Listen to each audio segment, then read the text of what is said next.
selling millions and hundreds of millions of dollars worth of stuff on TV and all over the crazy things that you're doing. You got this beautiful studio here. Has it always been like that for you? Yeah, I woke up super rich, super gorgeous, and it was completely easy. And thank you so much for watching. And you took, and there was this one pill that you took that just turned you around. Right? I saw the Matrix. Right. You know what's great? What's your story? My daughter, we started going to seminars. She said, "Mom, how come everyone who gets up and speaks has these terrible stories?" Yeah. I said, "Because if you had it easy, you'd have nothing to talk about. You'd have nothing to overcome." Yeah.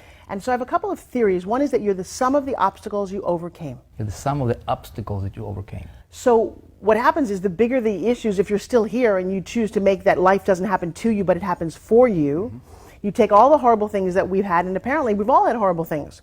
You know, I was teaching yesterday, and somebody said, "Oh, my story isn't as bad as yours."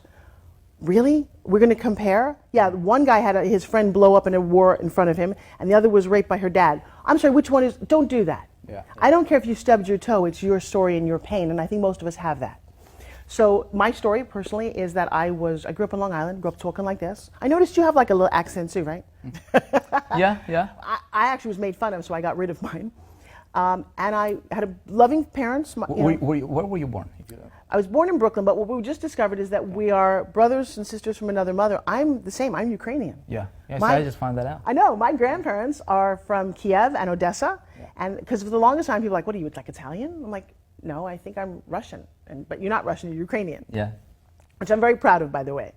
We're driven. I think we are, especially as women. We're kind of strong. I mean, is that everybody in the Ukraine? Are they a hardy people? Well, no. I think it's just like everywhere. I mean, if you have a reason to be driven, I don't know. I think maybe it's DNA or something. Well, but I also think when you come from a we'll talk about it. I want to address this because the energy and just the drive you have towards what you do is insane. Thank you. So I want to see, okay, it's a couple of things. One, I know that life's not going to last forever. I was a very ugly little girl. Let's start there.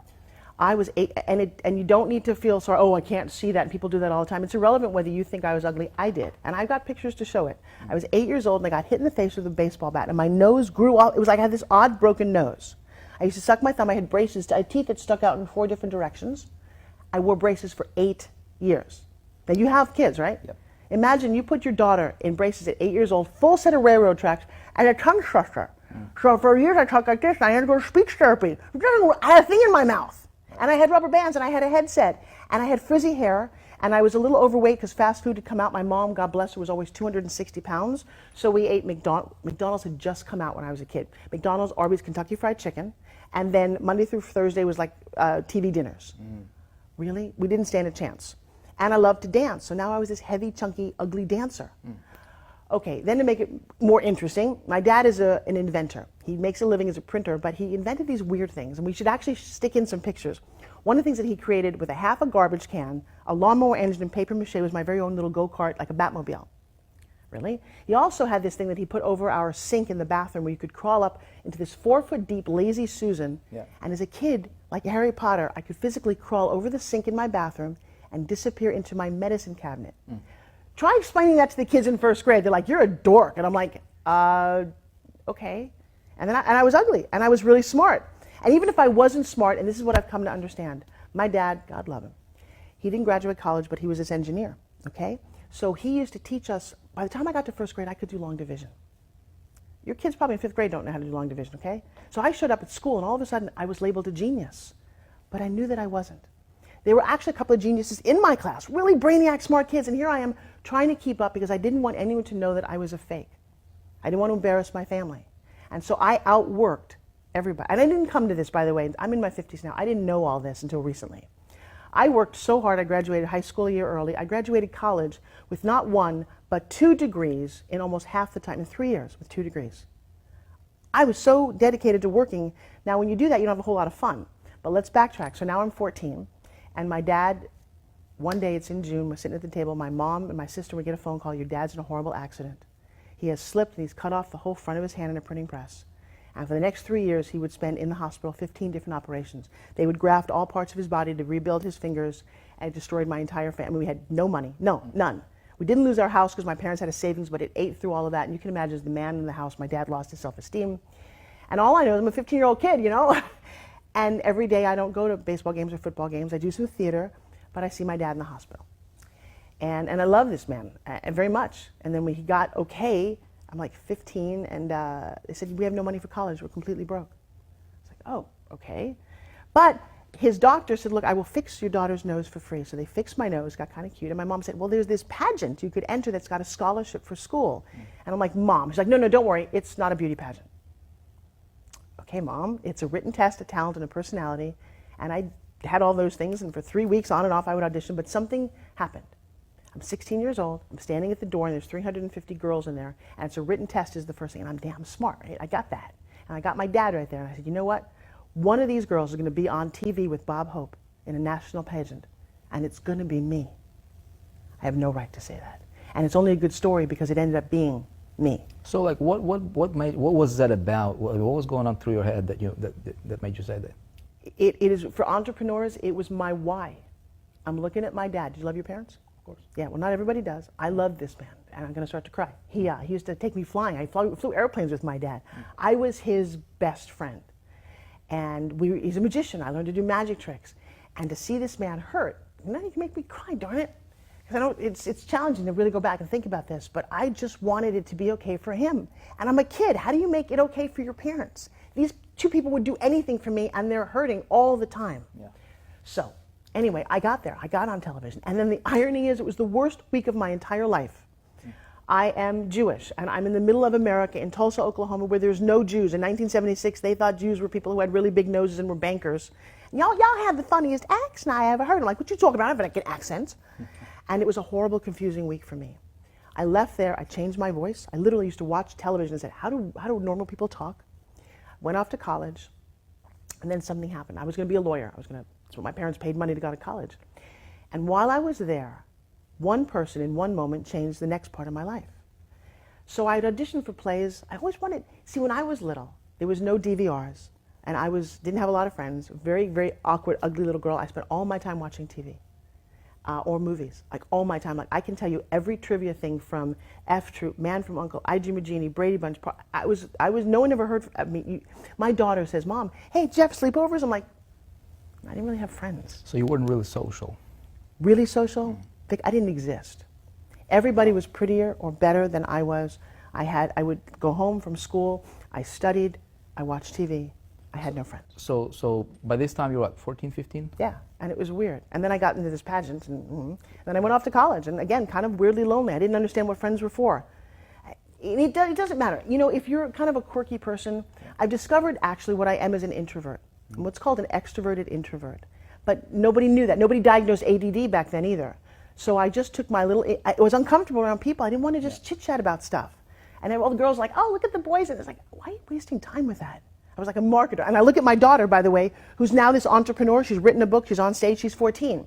Nobody had an outlet for me when I was 14 to do that. She's really weird compared to all the other kids. She's making money. She's having fun. She's hanging out with adults.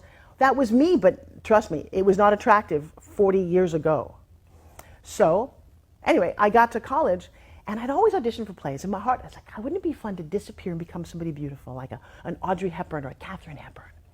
And so I'd audition, and I always got, you ever been to a play in school? Yeah. So they had like a call sheet. Yeah. I was always at the very bottom where it said townsperson number 3. I never had a name. I was always the extra.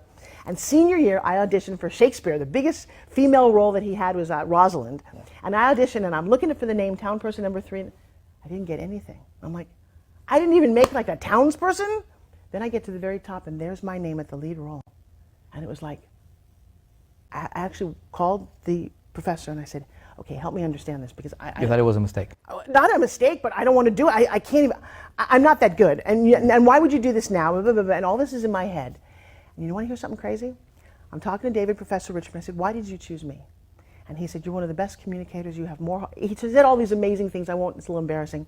He went down a whole long list. You want to know what was different about this experience? When he looked at me, Professor David Richmond was 100% legally blind. Oh, wow. He never saw any of the things that held me back. He didn't see my face or my hair or that I was 10 pounds overweight or anything. He only saw what was inside of me. And that was enough for me to say, I'm not going to be a lawyer. My parents were so upset. I moved to New York City. I'm going to be an actress. And I got the lead in my very first movie. That was your first breakthrough? My first audition, called Splatter University. It's a horror film. If you look it up, it's all over YouTube. It's got its own cult following, and I have the lead in the movie. And I'm a little bit overweight, but I'm a I'm good enough in the movie. I have an entire career based on the fact that one guy was the first one to look at me and not see my face, but see my heart. So how important is that for people to, because that changed you forever. Oh, absolutely. So would you attribute, I mean, your current personality to that event? Would you say, I would, or was that something? I would attribute my personality to every event. Right. Because that was day one, a long time ago. I can go down the list, and I do, by the way, I teach this. Yeah. I coach my classes that I have, and their business, because I have a thing about health, wealth, and happiness. Now, and I've got some massive achievements that I don't even realize. I mean, I help, ever watch the X Games? I helped create the X Games with Stuart Scott on ESPN. I hosted the Laugh Factory in Los Angeles, biggest comedy club for 3 years. I introduced the concept of doing fitness on television with Body by Jake. We sold the network for $500 million. I've done 150 infomercials. I could sit here and tell you all of these accomplishments, and I also go, damn, look at all the things that she did. The problem is I was so busy doing, I don't know if I enjoyed a lot of it, because I just wanted to be an actress. Yeah. And here's the irony of life. And I'll tell you what, you guys have a dream, something you want to do, and a door slams like you want to be a professional athlete and you break your leg, probably the best thing that ever happened to you. You are the sum of the obstacles you overcome. You're somebody whose father, beat you or whatever it was, and you're this amazing man, and you go, man, I'm going to blame you for being a horrible dad, but thank you because I'm who I am. So every little thing that is because I struggled with my weight, I'm in the National Fitness Hall of Fame. I redefine the word diet. Ask me what diet means. What does it mean? Well, what do you think it means? Dad, what do you think it means? Come on. You limit yourself on the stuff that you consume. You limit yourself. Now, guys, do you hear that? How frustrating. Every day you go, oh, there's a diet. That means I limit. Why do I want to go on a diet if I have to limit myself? And as soon as I go off a diet, I'm a cheater. Right, that's the first thing that comes to my mind when I think of It's the first thing that comes to, you know what comes to my mind? Frustration, starvation, deprivation. I'm a loser. I've been on every diet, and I must be a terrible person because I can't succeed. You know what? You're not a terrible person. Redefine the word diet. D-I-E-T. Decisions I eat today. Right. But that's all it is. Right. I have a whole book and series about this. Just change your choices. Make different decisions. Make different. And by the way, here's what I do as well. I'm going to say there's no such thing as willpower. Do you agree?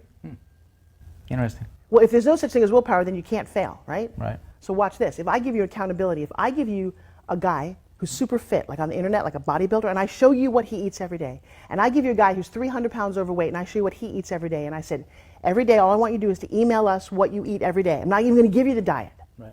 You start to look every day what those two people eat, and you, as a very smart person, go, well, if I want to be fat, I guess I should eat Cheerios.